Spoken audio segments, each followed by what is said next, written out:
Well, a lot of things are occurring right now. Things that couldn't even be imagined a month ago.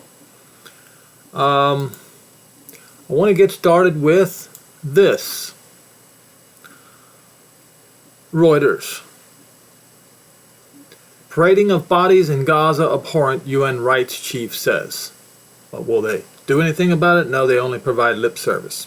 That's all they ever do. The UN is worthless. The UN actually is culpable for this crime. United Nations rights chief said on Thursday that the parading of bodies of hostages in Gaza was abhorrent and flew in the face of international law. Hamas handed over the bodies of 4 hostages to the Red Cross on Thursday. Their coffins had been placed on a stage with armed Hamas militants in black and camouflage uniforms surrounding the area. And if you want to read the rest, you can read the rest. So, folks, the revenge from Jehovah is coming. Nobody on heaven and earth can stop it. The revenge was spoken of thousands of years ago in Yoel 3. For behold, in those days, or it just should read in that day and that time, when the captives of Yehuda and Jerusalem return. Well, that has already occurred. But in those days, he said he's going to gather the Goy, the Gentiles, and bring them down into the valley of judgment. I mean, Yehoshaphat means Jehovah has judged or shall judge, and will judge the people for my heritage, for my possession, Israel, whom they have scattered among the Gentiles, the Goy.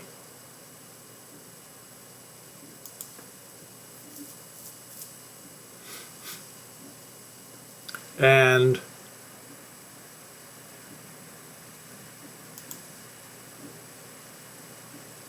apportioned, separated his land.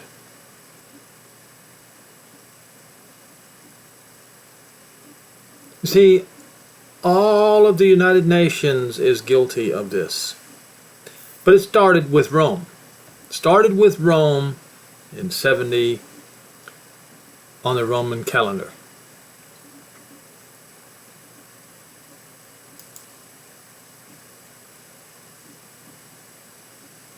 Verse 4. Tyre and Zidon, that's southern Lebanon, who the Israelis just had a war with, and the coast of Plesheth.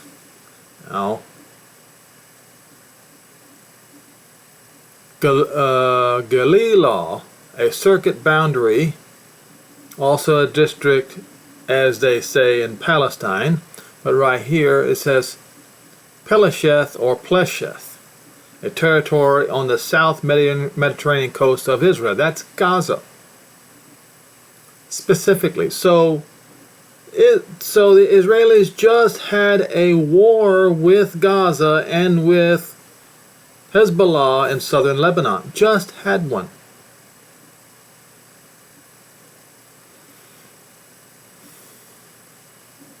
Will you render a recompense fully and adequately and swiftly and speedily, with great haste and great speed? He's going to return that recompense upon your own head. Well, what I'm telling you folks is expect swiftness and great speed, not only of this recompense, But you have to understand certain events have to take place to make that recompense happen. And swiftly. You see, as long as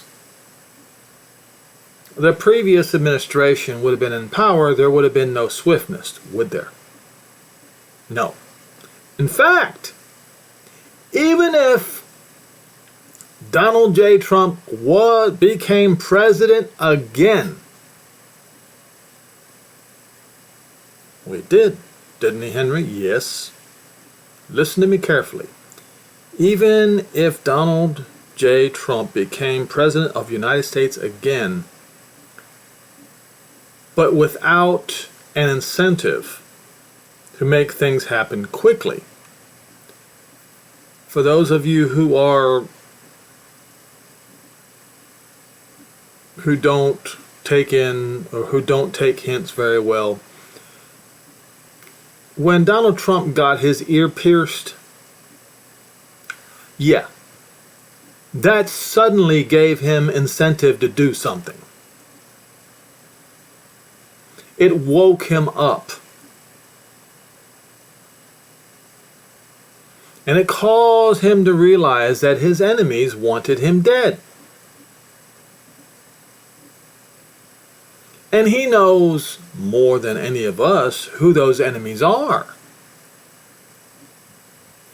So, what you need to think about,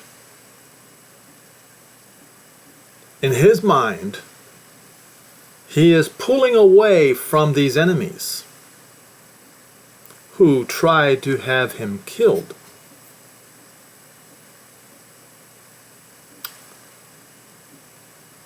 So things are happening very, very, very quickly. Very quickly.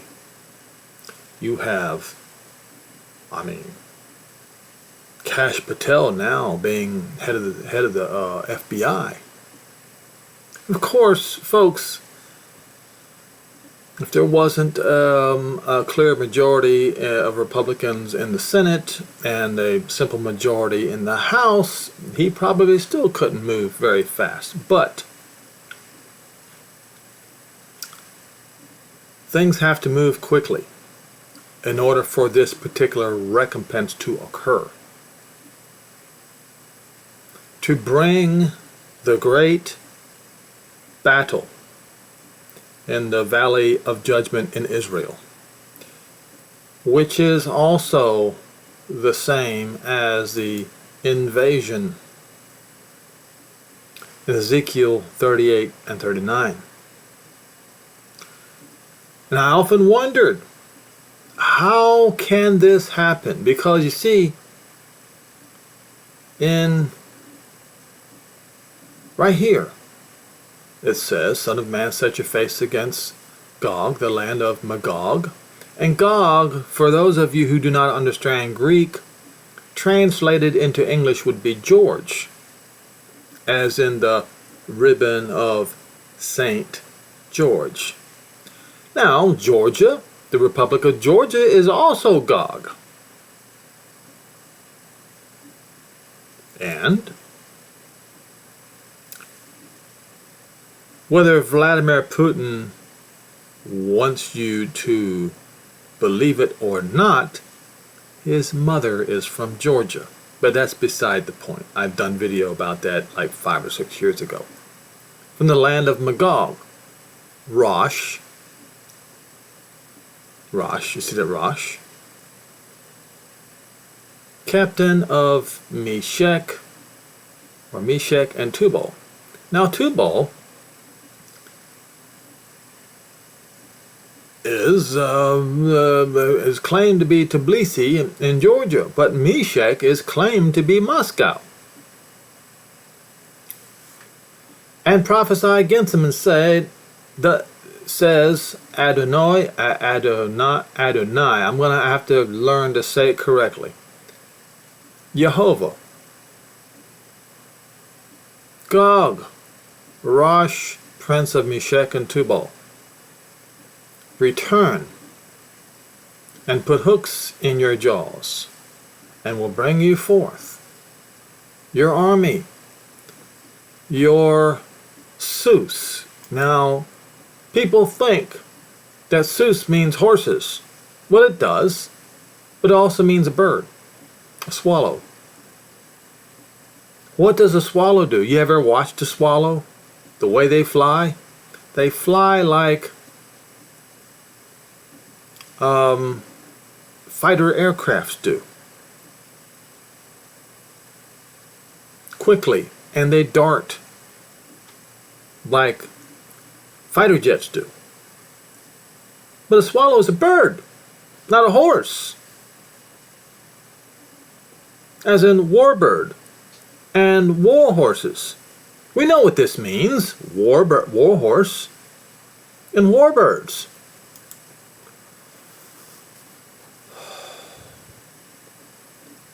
All of them clothed with all sorts of armor, etc. Persia, Iran, Czech alliance, and Kush, yes, not only parts of Africa are now allied with Russia, as you learned this past year, how Russia made inroads into Africa while the United States was being kicked out of Africa. And Put, which is Libya, shield and helmet, and then Gomer. Now, for those of you who think Europe will not be involved, yes, they will be involved. Gomer is the father of Ashkenaz and Rifeth. That covers the vast majority of Europe. Of course, you have exceptions like Tarshish and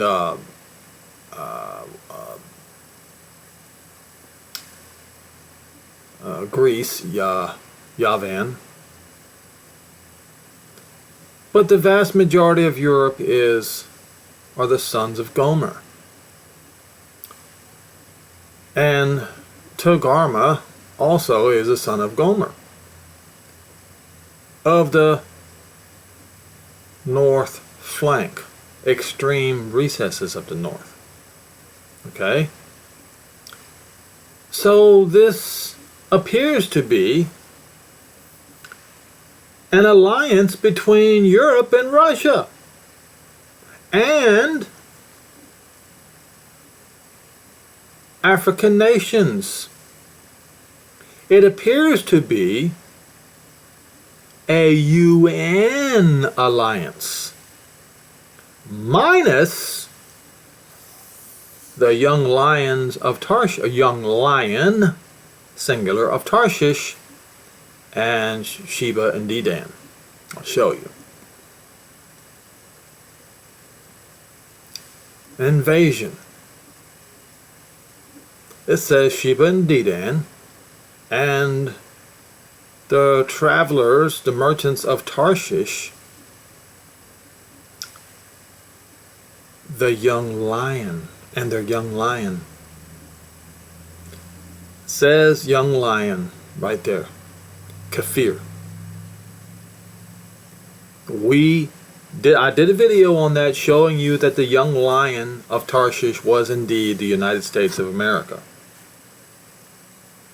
I mean, the UK was a lion of Tarshish, but in these days when this occurs, it has to be a young lion who is the top dog or the top lion of Tarshish. That would be the United States of America. They are questioning, what are you people, Russia, Europe, Africa, what are you doing?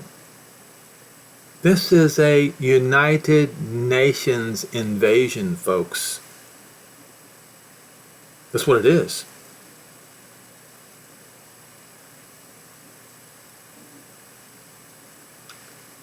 And so,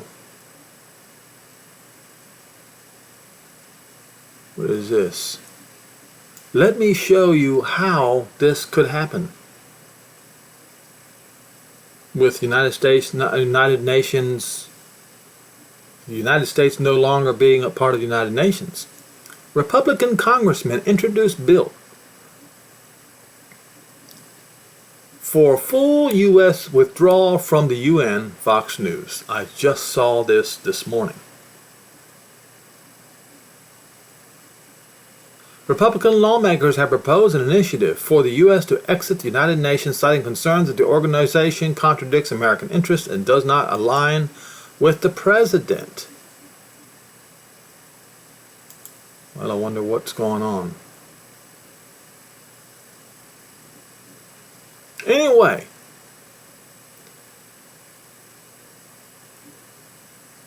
that's right here. You can see right here, United Nations has devolved into a platform for tyrants, says Senator Mike Lee of Utah.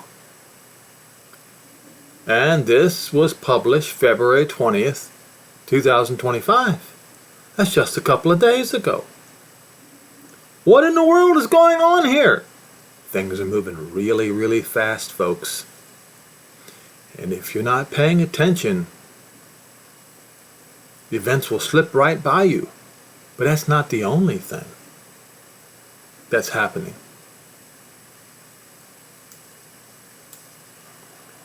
So, on Politico, will Ukraine turn into World War III? Macron does not rule it out. The French president's comments came during a live appearance on his social media channels. French President Emmanuel Macron accused Russia of bringing Europe to the precipice of a new world war on Thursday during a live social media appearance. The Russians have globalized the war in Ukraine, Macron said in response to a question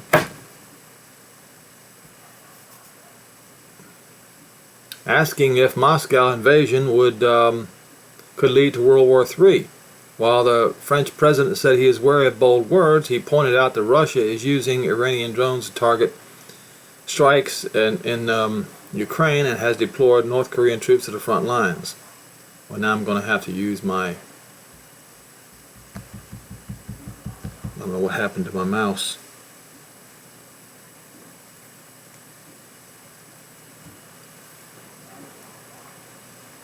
Anyway, so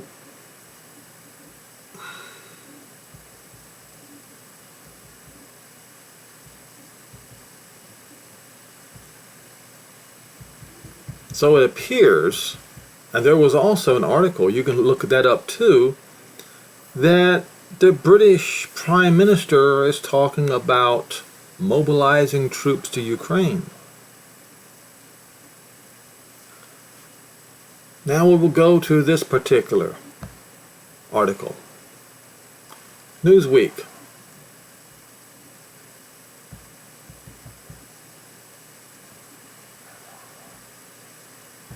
Watch this. Things are happening that you don't even know about.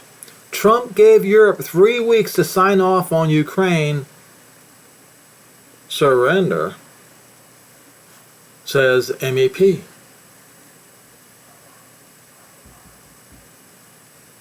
President Trump gave Europe 3 weeks to sign off on terms for Ukraine's surrender to Russia, a member of the European Parliament claimed.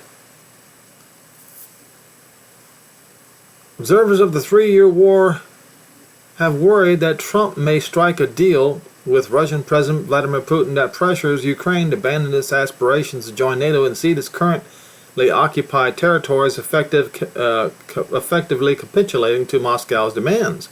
Ukraine said it has been excluded from high-stakes negotiations that will shape its future.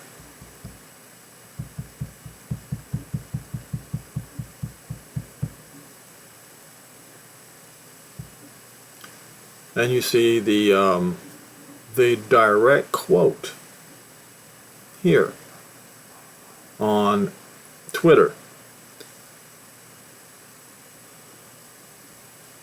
NBC News, citing U.S. officials, reported that Defense Secretary Pete Hegseth told the Ukrainian officials in a closed-door meeting that Washington may significantly reduce its troop presence in Europe.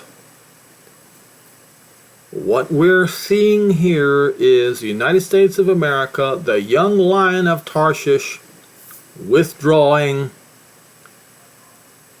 from the world stage, from the Euro, UN, Russia stage. The source told ANSA that Trump aims to reduce the military presence on the continent by about 20% and intends to demand greater financial contribution from NATO allies to cover the cost of maintaining the remaining forces. The diplomatic sources said Trump wants other NATO member states to pay up as U.S. troops are a deterrent, so costs should not be borne only by American taxpayers. Well, the way that the Europeans are reacting may force Donald Trump to pull away all its troops from Europe. Now, let me show you this. So not only is there a move underfoot to pull the United States out of the UN. Remember, folks, before the UN there was the League of Nations, and the League of Nations collapsed. If history repeats itself, the United Nations will also collapse. And if the United States pulls out of the United Nations will most certainly collapse. Now, concerning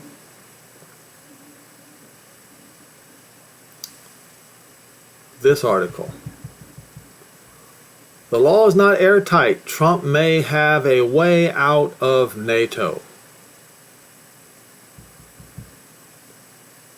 Let's read this article. In the wake of NATO skeptic President-elect Donald Trump's victory, backers of the alliance are taking comfort in a year-old U.S. law that says he can't withdraw unless Congress approves.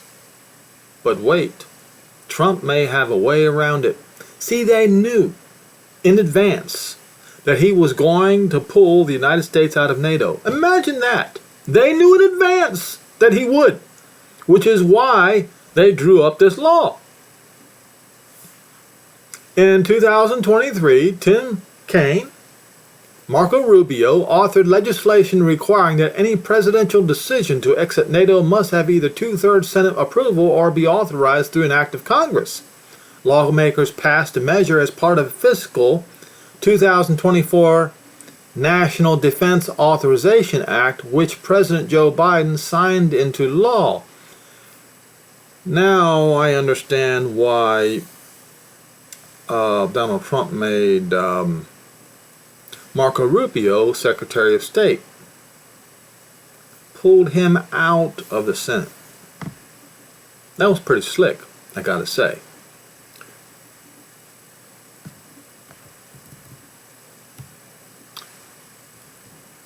Let me make sure that I got everything here. Legal experts warn that Trump could try to sidestep Congress's NATO guardrail, citing presidential authority over foreign policy, an approach he used before to bypass congressional restrictions on treaty withdrawal. In other words, their law that they just passed has no teeth.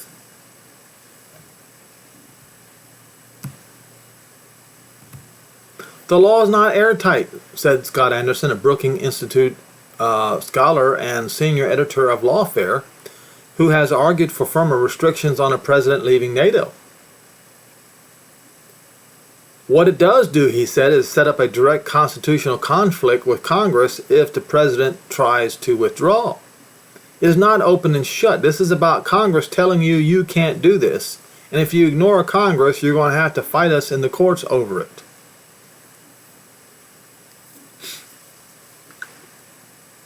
If Trump simply declared he was pulling out of the alliance, it's unclear whether Congress would have any legal standing to sue him for ignoring the law, according to Curtis Bradley, the Alan B. Singer Distinguished Service Professor at the University of Chicago Law School.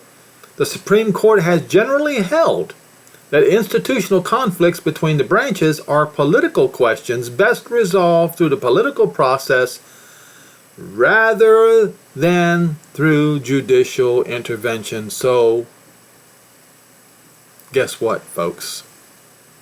The law is meaningless.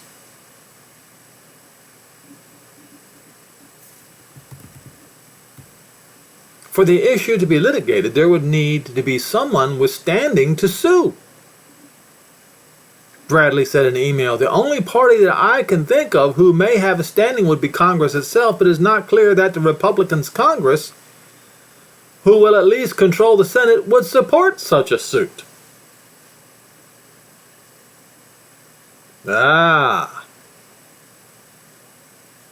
He took Marco Rubio out of the Senate.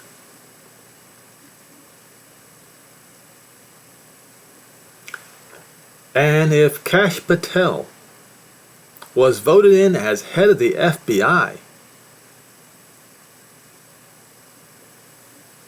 then Donald Trump could get away with pulling the U.S. out of NATO.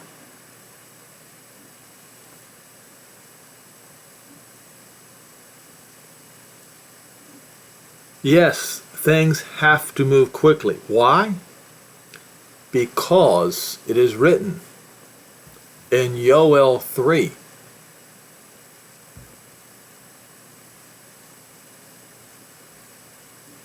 Swiftly and speedily will he return a recompense upon your own head. So what I'm saying is things must happen quickly. If this scenario, this war that the Israelis just had between southern Lebanon and Gaza is what this passage is talking about, and I believe it is. You have never in your life, those of you who are alive today, you have never in your life seen such fast movement in the U.S. political system. You have never seen it. If any of you were alive during the World War II, the Great Depression, kind of doubt it, but those might be an exception. But to the rest of you, you have never seen such fast movement. And I believe it is going to get moved even more quickly. I believe, notice I said I believe. I don't pretend to be a prophet. I don't pretend to be a prognosticator. I'm just pointing to you scripture. I believe that it'll all happen in the next 2 years, simply because there's a possibility that, and Donald Trump knows that there's a possibility that the election, the midterm election, could change things. So he's got to get his work done now.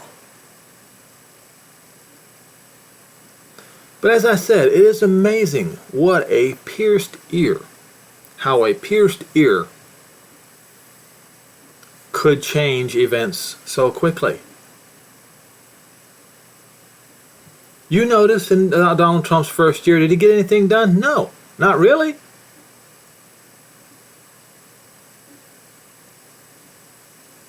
This time, he was given incentive. Now he wants revenge upon his enemies, whoever those enemies are. And he knows who they are, even more than you and I do. And that creates swift changes, folks. An incentive to move things speedily and swiftly.